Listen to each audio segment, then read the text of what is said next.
FC கட்டண உயர்வை ரத்து செய்ய கோரி மத்திய அரசை கண்டித்து திருவாரூர் மாவட்டத்தில் லாரி உரிமையாளர்கள் இன்று ஒருநாள் அடையாள வேலை நிறுத்தத்தில் ஈடுபட்டுள்ளனர்.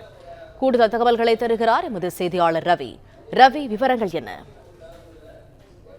வணக்கம். அதாவது மத்திய அரசு கனரக வாகனங்களுக்கு எஸ்டி எனப்படும் தகுதி சான்றிதழ் புதுப்பிக்கும் கட்டணத்தை உயர்த்தியுள்ளதால் லாரி உரிமையாளர்கள் வாழ்வாதாரம் பாதிக்கப்பட்டுள்ளது எனவும், மேலும் பழைய கட்டணம் அனைத்து வகையான லாரிகளுக்கும் ஒரே மாதிரி இருந்து வந்த நிலையில தற்பொழுது உயர்த்தியுள்ள கட்டணம் லாரியின் ஆண்டுக்கு தகுந்தார் போல் இந்த கட்டணத்தை உயர்த்தியுள்ளதாகவும், ஏற்கனவே அனைத்து வகையான லாரிகளுக்கும் 850 ரூபாய் கட்டணம் இருந்து வந்த நிலையில தற்போது அதிகபட்சமாக 20 வருடத்திற்கு மேலான லாரிகளுக்கு 28,250 ரூபாய் வரை கட்டணம் உயர்ந்துள்ளதாக கூறி திருவாரூர் மாவட்ட லாரி உரிமையாளர் சங்கம் சார்பில் உடனடியாக அந்த திட்டத்தை திரும்ப பெற வலியுறுத்தியும் திருவாரூர் மாவட்டத்தில் 3000க்கும் மேற்பட்ட லாரி உரிமையாளர்கள் வேலைநிறுத்தத்தில் இன்று ஈடுபட்டுள்ளனர். லாரி உரிமையாளர் வேலைநிறுத்தம் காரணமாக திருவாரூர் மாவட்டத்தில் ரேஷன் கடைக்கு அரிசி ஏற்றும் பணிகள் மற்றும் நேரடி நெல் கொள்முதல் நிலையத்திலிருந்து நெல் மூட்டைகளை ஏற்றும் பணிகள் என்பது பாதிக்கப்பட்டது.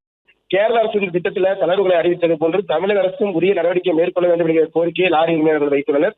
இந்த நிலையில 500க்கும் மேற்பட்ட லாரி உரிமையாளர்கள் மாவட்ட ஆட்சியர் அலுவலகத்திற்கு கோரிக்கை முழக்கங்களை எழுப்பியவாறு ஊர்வலமாக வந்தனர். மேலும் மாவட்ட ஆட்சியர் அலுவலகத்திற்கு எதிரில் அவர்கள் கண்டன முழக்கங்களை எழுப்பிய நிலையில காவல்துறையினர் மனு கொடுப்பதற்கு மட்டுமே அனுமதி என்று தடுத்து நிறுத்தினர்.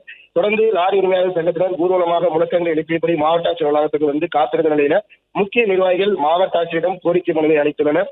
அரசு உரிய நடவடிக்கை எடுக்கவில்லை என்றால் வரும் 15ஆம் தேதி முதல் திருவாரூர் மாவட்டத்தில் தொடர் வேலைநிறுத்தத்தில் ஈடுபட போவதாகவும் திருவாரூர் மாவட்ட லாரி உரிமையாளர் சங்கத்தின் சார்பில் அறிவிக்கப்பட்டுள்ளது. பிளே ஸ்டோர் மற்றும் ஆப் ஸ்டோரில் இருந்து பாலிமர் செயலியை QR கோடு மூலம் பதிவிறக்கம் செய்யுங்கள். செய்திகளை உடனுக்குடன் பெறுங்கள்.